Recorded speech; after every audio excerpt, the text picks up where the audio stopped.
No one mentions that all those teachers were paid.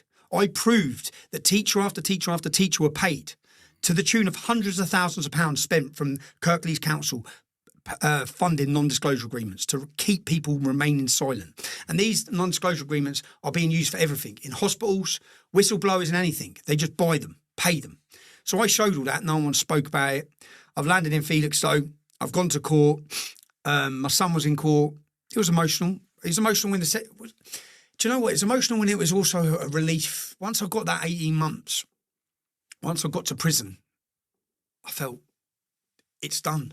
Because it'd been hanging over me for 3 years. I've been waiting for it for 3 years. So then I've been carrying that for 3 years. I wish it would have been done 3 years earlier. But everything happens at a moment. I believe this now. The way it played, if I would just release the film and I walked out of court 3 years ago, it wouldn't have got the views it got.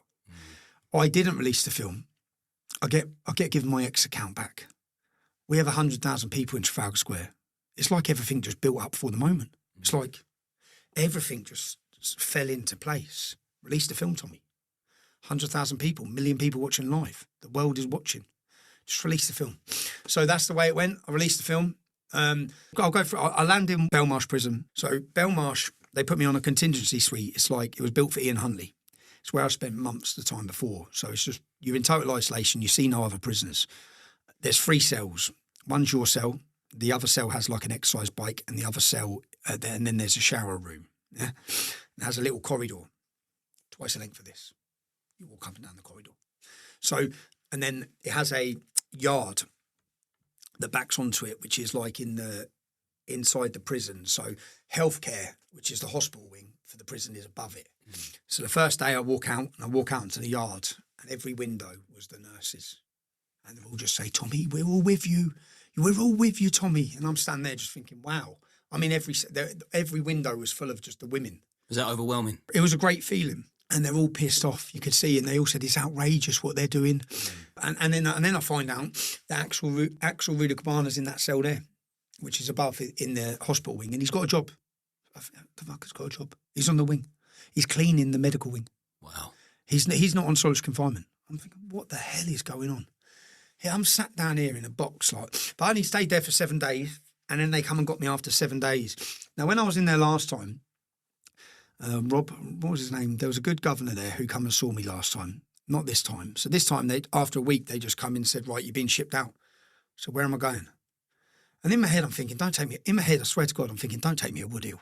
And why did you not want to go to Woodhill? Because when I was in Woodhill, 2011, was it? Was it 2014? No, 2014. I very narrowly missed losing my life in there. I was set up. I was getting put on a wing with all the jihadists. I lost my teeth in there. So I was worried about Woodhill. They wouldn't tell me where I'm going. Put me on a prison bus, going up the motorway. The closer it gets, I think, I'm going fucking Woodhill. You're taking me back to Woodhill. And I was worried. But it was a totally different thing this time, yeah? And so I arrive at Woodhill. I'm brought in. There's staff there, governors there. Not the main number one governor, but there were some very nice governors there. Governors there said, right, they said, this has just been landed on us. I said, what's the plan? They said, we don't have a plan. I said, you're going to put me down the block in there, which is where I've been down the block in Woodhill before. I've been down the block. So people understand the block is total segregation.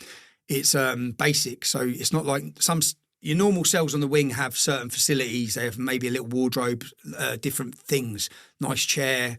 The block is, it can't be anything that can be broken. So it's literally just a blue mat, because that's where you go when you attack someone, stab someone or something like that. So there's 16 cells here, 16 cells here. Down the block. Now, they cleared everyone out on one side when they brought me in. So I get brought onto the seg. I think gym. In my head, I just need the gym. You need a routine, didn't you? I need a routine. And at Belmarsh, they give me a routine where I could be out of my cell for 2.5 hours and I could use the gym. So, but it took 5 weeks of being in the seg. And I was on live monitored calls, which you're aware. So I land in Woodhill. They say, look, we're gonna try and keep you alive. Yeah. Which means no one's going to see you. Okay, you're not going to see anyone. I said, okay, but why am I here? In all honesty, it's a civil offence. Yeah, it's a civil offence. It's not even a criminal offence. Woodhill's maximum security, not just maximum security, but you've now put me in the seg in Woodhill. And I said to the psychologist, I sat down, and this was my biggest fear the whole time.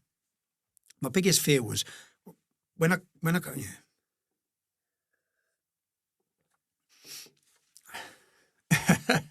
my biggest fear was when I come out of jail last time.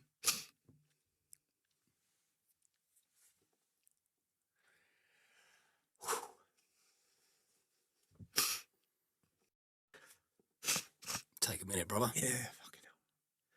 I promised myself, coming out, I should slow down. And I haven't. I've come out like a fucking rocket. I've come out, I've gone whack.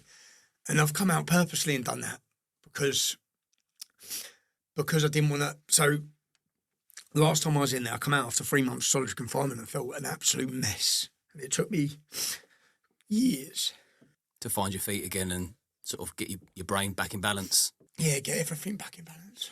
Take a moment while I just remind people watching and listening that solitary confinement is actually used as a form of torture, and it's recommended any more than 14 days spent down the block in solitary, away from human beings with no natural light. It will start cooking your brain and your mental health will start deteriorating, panic, anxiety, but all the horrible mental health side effects will creep in. So to make someone go an extended stint of time, that's a purposeful tactic to destroy the mind of a man. And I hope that's paid a bit of a picture and given you a bit of time to. Yeah, it's called the Mandela rule. They're allowed to put you in isolation for 14 days. After that, they're not allowed to because of the mental health problems. But I'll talk quickly so I don't get emotional on it. So last time I come out of jail, I was fucked, and it took me years. I was an absolute mess. I was up and down, and I noticed it probably.